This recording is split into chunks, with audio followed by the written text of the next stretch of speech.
Hello दोस्तों, आप सभी लोग कैसे हैं। आशा कर रहे हैं स्वस्थ होंगे, मस्त होंगे और आप सभी लोगों की पढ़ाई बहुत ही बेहतरीन तरीके से चल रही होगी। मेरा नाम इंद्रेश कुमार है और मैंने यूजीसी नेट जेआरएफ 2024 के दिसंबर में क्वालिफाइड किया है विद 99.82 परसेंटाइल के साथ। आज मैं जिस टॉपिक की बात करने जा रहा हूँ वो चल रहा है आधुनिक भारत में गांधीयन एरा की बात कर रहे हैं कि प्रथम भारतीय राष्ट्रीय आंदोलन में किस तरह से महात्मा गांधी का आगमन होता है और किस तरह से जो छोटा सा मूवमेंट चल रहा था और वो किस तरह से जो भारत का राष्ट्रीय आंदोलन था वो एक ऐसे जन संघर्ष का रूप ले लेता है जो आगे चलकर असहयोग आंदोलन के रूप में परिवर्तित होते हुए सविनय अवज्ञा आंदोलन और फिर भारत छोड़ो आंदोलन के रूप में परिवर्तित हो जाता है और इस तरह से 1947 में भारत देश को आज़ादी मिल जाती है। तो बात कर रहे हैं कि गांधीयन एरा की। ठीक है, तो गांधीयन एरा में गांधी महात्मा गांधी के नाम से गांधीयन एरा नाम से जाना गया है, यानी ये तीसरा ऐसा चरण है। तो इससे पहले शुरुआत होती है जब प्री मूवमेंट चल रहे हैं, यानी गांधी जी से पहले। तो यानी 1885 में भारतीय राष्ट्रीय कांग्रेस की स्थापना होती है। 1885 में भारतीय राष्ट्रीय कांग्रेस की स्थापना कब होती है? भारतीय राष्ट्रीय कांग्रेस, भारतीय राष्ट्रीय कांग्रेस की स्थापना होती है 1885 में। कौन करते हैं? ए ओ ह्यूम के द्वारा होती है। किसके द्वारा? ए ओ ह्यूम। इनका पूरा नाम अगर जानना है तो क्या है? एलन, क्या नाम है? Allan, Allan Octavium, Octavian, Allan Octavian और ह्यूम। ठीक है, एलन ऑक्टेवियन ह्यूम ये ब्रिटिश सेना के एक रिटायर्ड ऑफिसर थे उस समय जब कांग्रेस की स्थापना हुई थी। ठीक है, तो उस समय जो इसके अध्यक्ष बनाए गए थे, यानी प्रथम जो भारतीय राष्ट्रीय कांग्रेस का जो सम्मेलन हुआ मुंबई में हुआ। कहाँ हुआ? मुंबई में हुआ। पहला पहला जो हुआ मुंबई में हुआ और जो प्रथम राष्ट्रीय अध्यक्ष थे, कौन? प्रथम राष्ट्रीय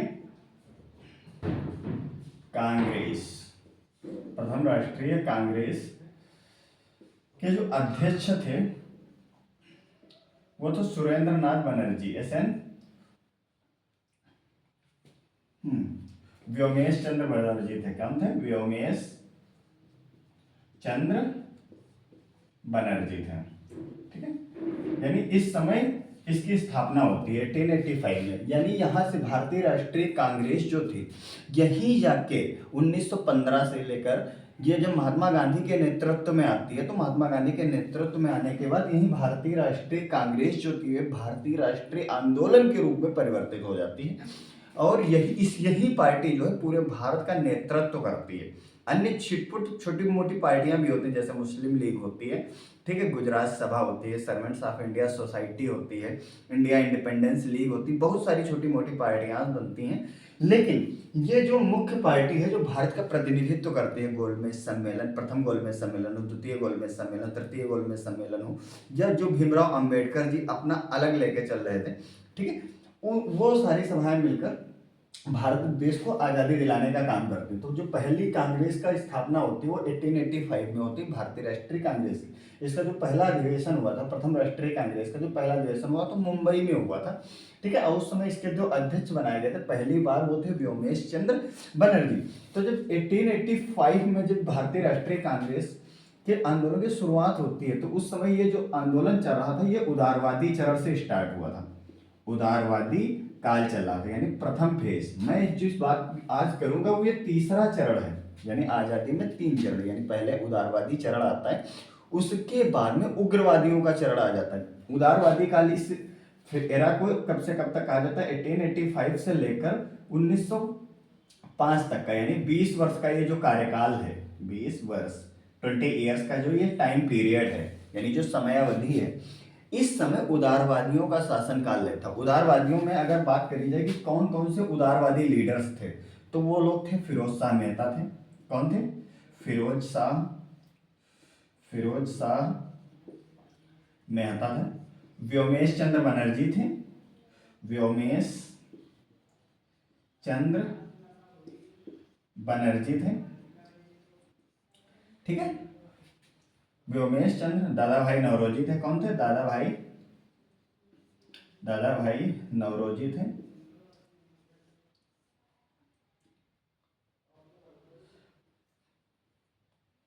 व्योमेश चंद्र बनर्जी हो गए, दादा भाई नौरोजी थे, और कौन थे? बदरुद्दीन तैयब जी थे, बदरुद्दीन तैयब जी थे, दिनसा इदुल्जी वाचा थे, एक थे दिनसा इदुल्जी वाचा। यानी इस तरह के बहुत सारे नेता जो थे, यानी प्रथम जो सम्मेलन हुआ था उसमें 72 प्रतिनिधियों ने भाग लिया था। यानी प्रथम भारतीय राष्ट्रीय कांग्रेस का जो अधिवेशन हुआ तब हुआ था 1885 में हुआ था। कब हुआ था? तो प्रथम भारतीय राष्ट्रीय कांग्रेस का जो अधिवेशन हुआ, पहला अधिवेशन जो हुआ है, अधिवेशन, ठीक है, वो हुआ था 1885 में, मुंबई में हुआ था। ठीक है, तो जो मुंबई में हुआ तो उसमें सर्वप्रथम 72 यानी 72 प्रतिनिधियों ने पार्टिसिपेट किया था। और उस समय के जो मेन लीडर्स जो थे, मेन स्ट्रीम में जो लीडर्स थे, उनमें थे फिरोज शाह मेहता, व्योमेश चंद्र बनर्जी थे, दादा भाई नौरोजी थे, बदरुद्दीन तैयब जी थे, दिनसा इदुल्जी वाचा थे, और भी इस तरह के उदारवादी नेता थे। जो लोग क्या चाहते थे, जो लोग सीधे अंग्रेजों से प्रत्यक्ष रूप से संघर्ष ना करके किन चीजों का सहारा लेते थे? तो किसका लेते थे? निवेदन करते थे। अंग्रेजों से क्या करते थे?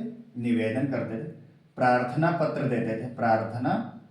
देते थे, और क्या करते थे? उनके विरोध में सम्मेलन भी करते थे। क्या करते थे? सम्मेलन करते थे।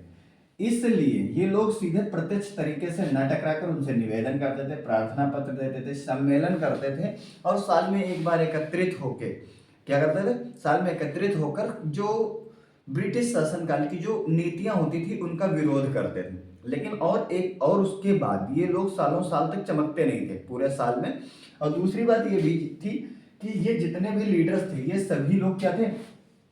अंग्रेजी जानते थे, अंग्रेजी पढ़े लिखे लीडर्स थे। क्या थे? अंग्रेजी लीडर्स थे, अंग्रेजी पढ़े लिखे लीडर्स थे, अंग्रेजी पढ़े लिखे थे। यानी ये लोग जो थे, ये लोग आम लोगों से संपर्क स्थापित नहीं कर पाए, आम लोगों से क्या रहे? आम लोगों से कटे रहे। यानी इन लोगों ने जो मूवमेंट स्टार्ट करा, यानी ये लीडर्स जो थे, ये आंदोलन जो था ये सीमित तौर पर ही बना रहा।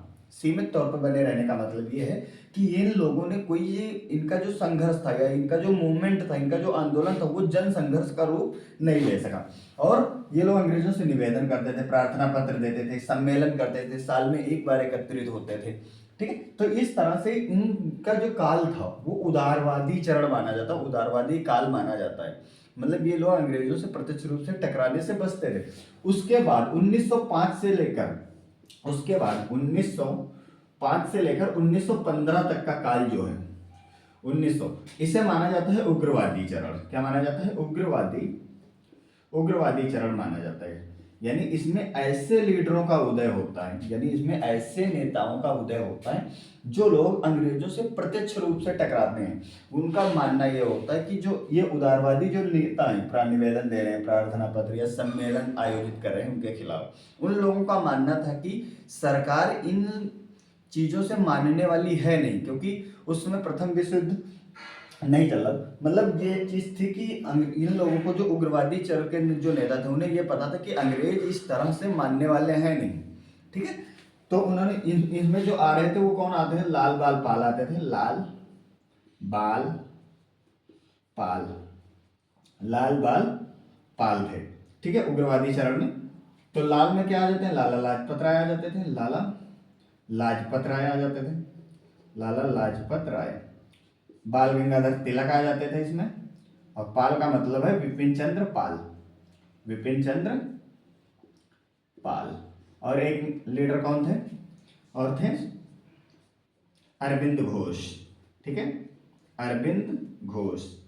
ये जो लीडर्स थे, इन लोगों का मानना था कि अंग्रेजों से आज़ादी पाने के लिए प्रत्यक्ष रूप से टकराना जरूरी है। इसके लिए इन लोगों ने अंग्रेजों की जो नीतियां थी उनका प्रत्यक्ष रूप से तो बहिष्कार करते ही थे। इसके अलावा कॉलेजों में ना जाना, उनकी जो बनाई गई संस्थाएं थी उनमें तोड़ फोड़ करना, इस तरह की चीजें शामिल होती थी। ठीक है, तो ये लोग उग्रवादी चरण। तीसरा जो चरण स्टार्ट होता है गांधीयन एरा, जो तीसरा चरण स्टार्ट होता है, थर्ड जो स्टार्ट होता है वो आता है गांधी युग। गांधी युग। इसे गांधी युग क्यों कहा जाता है? ये टाइम पीरियड जो स्टार्ट होता है ये 1915 से लेकर 1947 तक चलता है, ये मान लीजिए। इसका मतलब क्या है? इसमें महात्मा गांधी का आगमन होता है, महात्मा गांधी का आगमन होता है, जो दक्षिण अफ्रीका से वापस आते हैं भारत में।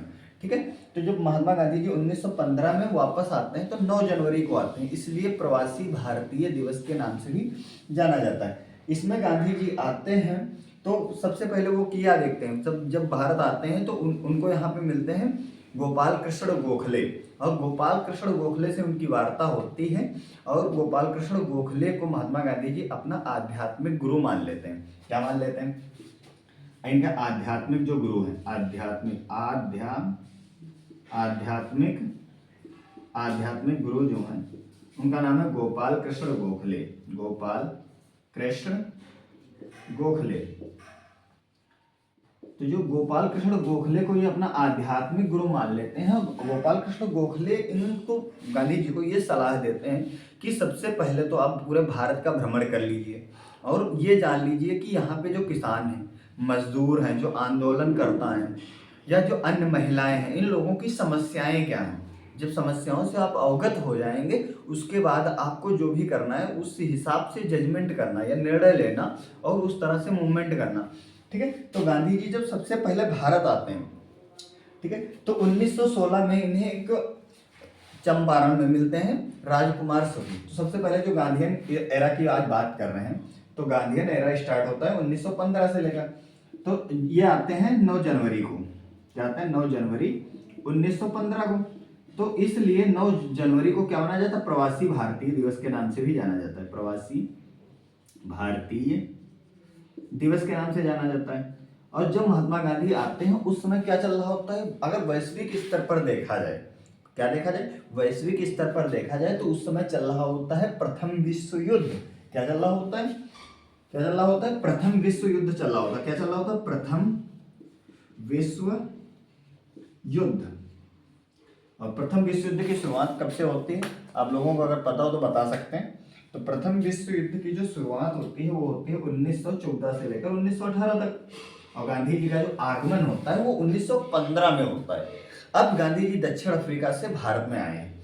अब गांधी जी के एक अब अंग्रेज जो हैं वो लोग यहाँ के लोगों को क्या कर रहे हैं? दबाव बना रहे हैं कि किसी भी तरह से हिंदुस्तान के लोगों को या भारत के लोगों को अपनी सेना में भर्ती किया जाए। ठीक है, भर्ती किया जाए और उन्हें प्रथम विश्व युद्ध में यानी यूरोपीय युद्ध में लड़वाया जाए, यानी इंग्लैंड की तरफ से भारत के लोग लड़े। तो सबसे पहले ये महात्मा गांधी से मिलते हैं प्रथम विश्व युद्ध के में। तो प्रथम विश्व युद्ध में गांधी जी जो हैं क्या करते हैं? भारत के लोगों को, भारत के जो मजदूर हैं, जो महिलाएं हैं, बच्चे हैं, या जो भी जो युवा वर्ग के लोग हैं, उनको गांधी जी प्रेरित करते हैं कि सबसे पहले हम क्या करते हैं? अंग्रेजों की मदद करते हैं। तो यानी प्रथम विश्व युद्ध में गांधी जी को क्या करवाया जाता है? भर्ती कराने वाला सार्जेंट भी कहा जाता है, भर्ती कराने वाला सार्जेंट, भर्ती कराने वाला सार्जेंट के नाम से भी जाना जाता है। किसको? गांधी जी को। क्या करते हैं? गांधी जी जो है भारत के युवाओं को क्या करते हैं? गांधी जी जो है भारत के युवाओं को प्रथम विश्व युद्ध में शामिल होने के लिए प्रेरित करते हैं, और गांधी जी के नेतृत्व में बहुत सारे युवा जो हैं इंग्लैंड की तरफ से, भारत के इंग्लैंड की तरफ से, उनकी तरफ से प्रथम विश्व युद्ध में भाग लेते हैं। इसलिए गांधी और प्रथम विश्व युद्ध में जब यूरोपीय युद्धों की जीत होती है तो उसमें गांधी जी को अंग्रेज लोग एक उपाधि देते हैं। किस उपाधि से जाने जाते हैं? गांधी जी को उपाधि देते हैं। तो जो गांधी जी को उपाधि देते हैं वो लोग देते हैं कैसर ए हिंद। या किस उपाधि से जानते हैं? कैसर ए हिंद, कैसर ए हिंद, यानी हिंदुस्तान का सिर। कैसर ए हिंद की उपाधि किसे दी जाती है? गांधी जी को कहा जाता है। भर्ती कराने वाले सार्जेंट किसे कहा जाता है? गांधी जी को कहा जाता है। ये चीज समझ में आ गई। अब इसी के बाद में भारत आने पर गांधी जी जो हैं सब कैसर हिंद की उपाधि दी जाती है, और उसके बाद में गांधी जी 1917 में, गांधी जी क्या करते हैं? 1917 में अहमदाबाद में जाते हैं, और अहमदाबाद में साबरमती आश्रम के किनारे, अहमदाबाद में क्या करते हैं? साबरमती आश्रम, साबरमती आश्रम की स्थापना करते हैं। ठीक है, अहमदाबाद में साबरमती नदी के किनारे साबरमती आश्रम या सत्याग्रह आश्रम की स्थापना करते हैं, आश्रम की स्थापना करते हैं 1917 में। ये क्वेश्चन पूछा जाता है कि गांधी जी ने साबरमती आश्रम की स्थापना कब करी। तो गांधी जी ने साबरमती आश्रम की स्थापना करी है 9 जून 1917 ईस्वी को। गांधी जी क्या करते हैं, साबरमती आश्रम की स्थापना करते हैं। इसके बाद गांधी जी क्या करते हैं, भारतीय राजनीति में पदार्पण कर देते हैं, भारतीय राजनीति में पदार्पण करते हैं। तो गांधी जी जब भारतीय राजनीति में पदार्पण करते हैं तो ये सबसे पहले 3 आंदोलनों में भाग लेते हैं। ठीक है, कौन, पहला जो है गांधी जी का चंपारण आंदोलन। क्या है, चंपारण आंदोलन। इसी में गांधी जी क्या करते हैं, सबसे पहले सत्याग्रह का प्रयोग करते हैं, सत्याग्रह। और सत्याग्रह का मतलब तो आप लोगों को पता होगा, सत्य के लिए आग्रह पे अड़ जाना, यानी जो बात सत्य है उसके लिए हम क्या करेंगे, आग्रह करेंगे, निवेदन करेंगे, अड़ जाएंगे अपनी बात पे कि ये चीज सत्य है और ये चीज मेरे साथ ऐसा होना चाहिए, मेरे साथ ऐसा न्याय किया जाना चाहिए, मेरे साथ मतलब मेरे देश के लोगों के साथ, मेरे किसानों के साथ ऐसा नहीं। सत्याग्रह का प्रयोग करते हैं। ठीक है, एक तो ये चीज हो गई। दूसरा जो आता है वो आता है अहमदाबाद में मिल मजदूर आंदोलन। अहमदाबाद में मिल मजदूर आंदोलन, मिल मजदूर हड़ताल या आंदोलन, मिल मजदूर हड़ताल, मिल मजदूर। और तीसरा जो आता है वो आता है खेड़ा सत्याग्रह, खेड़ा सत्याग्रह। ठीक है, खेड़ा सत्याग्रह की बात होती है। ठीक है, तो मैं चाहता हूँ ये थोड़ा इरेज कर देता हूँ, उसके बाद में तुम लोगों को ये बताता हूँ कि गांधी जी के ऐसे। ठीक है, तब तक आप लोग नोट कर लीजिए इसे अच्छे से। तो ये खेड़ा सत्याग्रह की बात चल रही है और ये उदारवाद निकाल है। ठीक है, तो ये चीज समझ में आ गई कि भर्ती कराने वाला सार्जेंट किसे कहा जाता है, गांधी जी को कहा जाता है। और आज जिस टॉपिक की बात कर रहे हैं वो गांधीयन एरा की बात कर रहे हैं। गांधीयन एरा का मतलब ये हो गया कि गांधी जी जो हैं, गांधी जी के नाम से ही मूवमेंट चलने लगा, यानी इसमें ज्यादातर जो गतिविधियां हुई वो महात्मा गांधी के नेतृत्व में हुई हैं, यानी महात्मा गांधी इस युग के मेन लीडर के रूप में सामने आते हैं। तो पहला जो आता है 1917 में, ये आता है चंपारण आंदोलन। ठीक है, बात कर रहे हैं इसकी, चंपारण आंदोलन की बात कर रहे हैं। ठीक है, किसकी बात कर रहे हैं, चंपारण आंदोलन की बात कर रहे हैं। तो चंपारण आंदोलन की शुरुआत होती है 1917 में, 1917 में।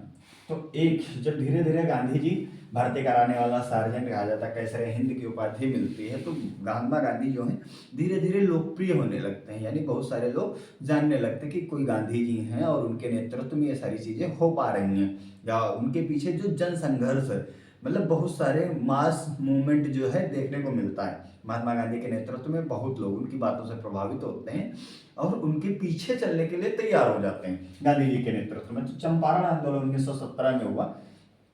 तो सबसे पहले इन्हें मिलते हैं एक बिहार का चंपारण में एक किसान है, उनका नाम है राजकुमार शुक्ल। क्या नाम है, राजकुमार शुक्ल। राजकुमार शुक्ल हैं और ये आते हैं और गांधी जी से निवेदन करते हैं कि हमारे यहाँ चंपारण में, बिहार के चंपारण में अंग्रेजों ने तिनकठिया प्रथा नील के बागान के खेतों पे लगा रखा है, जिसमें किसानों को जबरदस्ती खेती पे नील उगाने को बाध्य किया जाता है और उन्हें जो अर्जेंटली में जो तकावी ऋण का मतलब है जो किसानों को ऋण दिया गया है, कृषि ऋण। ठीक है, वो लोग क्या कर रखे थे, एडवांस में दे देते थे और उस धन से ये करते थे कि पहले किसी को पैसा दे देते थे, उसके बाद में जब जैसे किसी को पैसे पहले दे रखा है, उसके बाद में उसकी जब फसल तैयार होती थी तो उससे कम रुपए में खरीद लेते थे, इससे उनका फायदा हो जाता था। तो कहने मतलब है राजकुमार शुक्ल जो आते हैं और गांधी जी से निवेदन करते हैं कि आप चंपारण में आए और किसानों की समस्या को सुलझाने का काम करें। तो गांधी जी जब आते हैं तो यहाँ देखते हैं कि यहाँ 2 मुख्य समस्याएं होती, एक था तकावी ऋण और तिनकठिया पद्धति, तिनकठिया प्रथा चल रही थी। तिनकठिया प्रथा भी बताता हूँ। तो तकावी ऋण का मतलब होता है कृषि ऋण। ऋण का मतलब हो जाएगा ये कृषि ऋण। ठीक है, कृषि ऋण का मतलब होता है जो एडवांस में अंग्रेज जो बागान मालिक थे, यूरोपीय जो बागान मालिक थे, वो यहाँ के किसानों को अग्रिम धन दे देते थे। एडवांस मनी दे देते। क्या दे देते थे? एडवांस मनी दे देते थे।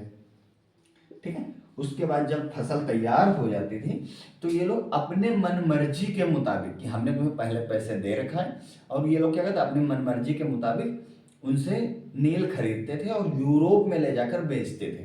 यानी उन लोगों का फायदा होता था जो मध्य में होते थे, किसानों का फायदा नहीं होता था।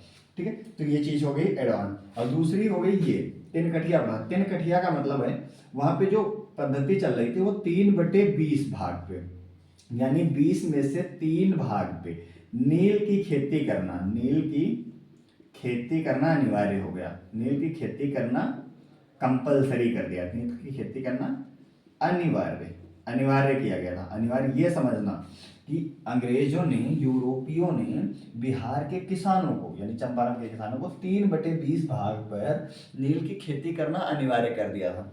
ठीक है। इससे दिक्कत ये आई कि जो उनकी जमीन होती थी, ठीक है, तो उन्हें उनके मुताबिक फसलें उगाने के लिए बाध्य किया जाता, मतलब ना उगाकर, जैसे उन्हें अनाज की जरूरत होती थी, धान, गेहूं या ज्वार, बाजरा, इन सारी चीजों की, लेकिन उन्हें बाध्य किया जाता था कि तुम्हें यहाँ नील की खेती करना अनिवार्य है। और इससे फायदा किसका होता था? इससे फायदा तो अंग्रेजों का होता था कि वो लोग सस्ते दामों में खरीद लेते थे और वहां पे बेचते थे। तो ये जब प्रथा गांधी जी को पता चली तो गांधी जी ने क्या करा? गांधी जी ने सरकार से आग्रह किया, निवेदन किया और उनकी टीम को समझाने का प्रयास किया कि आप लोग ये तिनकठिया पद्धति जो चल रही है चंपारण में, इसे समाप्त कर दिया जाए। लेकिन वो लोग इस चीज को मानने के लिए शुरुआत में तैयार नहीं हुए, लेकिन बाद में गांधी जी के अथक प्रयास के बाद, गांधी जी के किसके अथक प्रयास के बाद, अथक प्रयास के बाद गांधी जी अंग्रेजों को यह समझाने में सफल हो जाते हैं कि ये जो तिनकठिया पद्धति है ये, इससे बिहार के किसानों का, चंपारण के किसानों का अत्यधिक शोषण हो रहा है। ठीक है। क्या हो रहा है? अत्यधिक शोषण हो रहा है, अत्यधिक शोषण हो रहा है। और इस तरह से अंग्रेज जो है इनकी, गांधी जी को इस मांग को मानने के लिए तैयार हो जाते हैं और तिनकठिया पद्धति को क्या कर देते हैं? समाप्त कर देते हैं। तिनकठिया पद्धति को क्या कर दिया जाता है? तिनकठिया पद्धति को समाप्त कर दिया जाता है। ठीक है। और इस तरह से यह गांधी जी का जो पहला जो आंदोलन था, क्या था? गांधी जी का जो पहला मूवमेंट था सफल हो जाता है। गांधी जी का सफल प्रयोग हो जाता है। सफल प्रयोग का मतलब है सफल आंदोलन हो जाता है। क्या हो जाता है? सफल आंदोलन, यानी सफल आंदोलन हो जाता है गांधी जी के नेतृत्व में। और इसी आंदोलन से गांधी जी की जो लोकप्रियता थी या चर्चा थी, जो बहुत ज्यादा जोरों से बढ़ती है और पूरे भारत में लोग इन्हें जानने लगते हैं। ठीक है। तो इससे गांधी जी के, और गांधी जी ने सबसे पहले इसी में अपने सत्याग्रह का प्रयोग किया था। गांधी जी का जो पहला सफल सत्याग्रह का प्रयोग किया था, ये क्वेश्चन पूछा जाता है, सफल सत्याग्रह का प्रयोग किया था। ठीक है। 1917 में किया था। अब दूसरा जो आंदोलन चल रहा है अहमदाबाद में मिल मजदूर आंदोलन, ये इसकी शुरुआत होती है 1918 में और खेड़ा सत्याग्रह ये भी 1918 में ही है। ठीक है। लेकिन ये पहले हुआ है। ठीक है। चंपारण से ये, उसके बाद ये। तो अब देखो अहमदाबाद, अहमदाबाद पड़ता है गुजरात में। कहाँ पड़ता है? गुजरात में। यहाँ पे मजदूर और जो उनके मालिक होते थे, जो मिल मालिक होते थे, यहाँ पे किस चीज को लेकर लड़ाई हो गई? प्लेग बोनस को लेकर हो गई। इसको प्लेग बोनस को लेकर। प्लेग बोनस का मतलब ये हो गया कि उस समय अहमदाबाद में प्लेग की बीमारी ज्यादा से फैली हुई थी। ठीक है। प्लेग बोनस, तो जिस समय प्लेग बोनस फैला हुआ था बहुत ज्यादा तेजी से, उस समय यहाँ के जो मालिक थे, जो मिल मजदूर मालिक थे, इन लोगों ने, ठीक है, इन लोगों ने तब तक, यानी तब तक क्या, जब तक प्लेग फैला हुआ था तब तक ये लोग बोनस दे रहे थे यहाँ के मजदूरों को। लेकिन जैसे ही यहाँ प्लेग, मतलब विश्व युद्ध समाप्त हुआ, 1918 में विश्व युद्ध समाप्त हो जाता है और यहाँ की महामारी खत्म होती है, वैसे ही ये लोग क्या करना, मजदूरों को बोनस देने से मना कर देते हैं। जब मजदूरों को बोनस देने से मना कर देते हैं तो मजदूर जो यहाँ के हैं वो लोग हड़ताल कर देते हैं। अब बोनस की बात हुई थी कितनी? 35% बोनस की बात हुई थी। कितनी? 35% बोनस की बात हुई थी। 35% बोनस की बात चल रही थी। ठीक है। तो मजदूरों की मांग ये थी कि उन्हें प्लेग, क्योंकि महंगाई भी बढ़ रही थी प्रथम विश्व युद्ध के बाद, तो मजदूरों की मांग ये थी कि उन्हें बोनस दिया जाए। क्या? उन्हें बोनस दिया जाए। लेकिन ये जो मिल मालिक थे, मिल मालिक, ये लोग क्या चाहते थे, ये चाहते थे कि बोनस को समाप्त कर दिया जाए। ठीक है, तो गांधी जी के नेतृत्व में जब ये बात आती है तो गांधी जी ये बात कि अंग्रेज इतना ज़्यादा महंगाई बढ़ने, क्योंकि प्रथम विश्व युद्ध समाप्त होता तो महंगाई बहुत ज़्यादा तेज़ी से बढ़ने लगती, तो गांधी जी इस बात में लेकर कि प्लेग बोनस जो है मजदूरों का एक हक बनता है, क्योंकि मजदूरों ने अभी तक इनकी कारखानों में काम किया था, तो क्या उन्हें अब बोनस नहीं मिलेगा, इतनी महंगाई बढ़ती जा रही थी और उनकी नौकरी भी छूटती जा रही थी, छोड़ दी जा रही थी, क्योंकि मिल मालिकों ने ये कह रखा था कि जिन भी लोग, जो भी लोग ये बोनस मतलब मानने को तैयार नहीं है, क्योंकि ये लोग बाद में 25% बोनस देना चाहते थे। कितना चाहते थे, ये मिल मालिक चाहते थे कि 25% बोनस दिया जाए।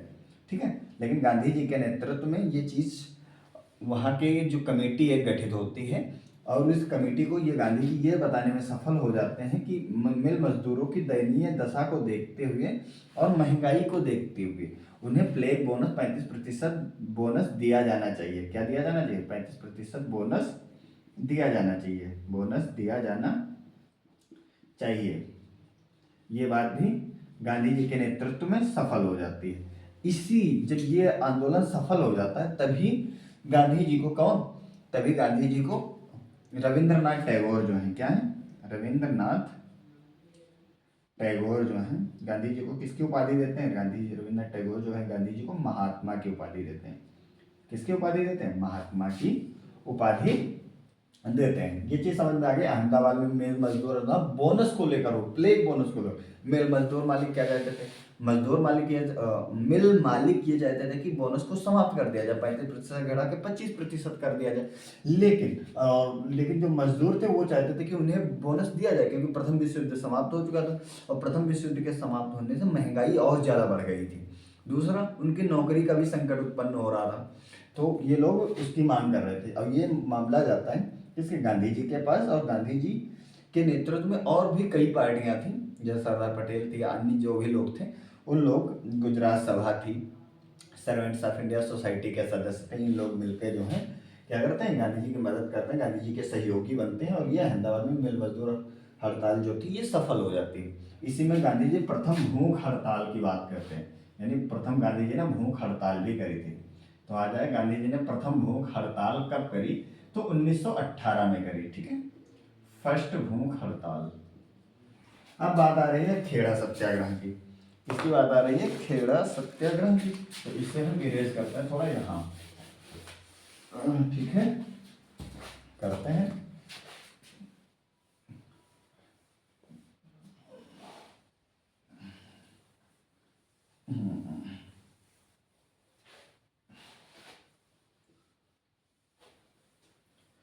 ठीक है, ये चीज नोट कर चुका हूँ।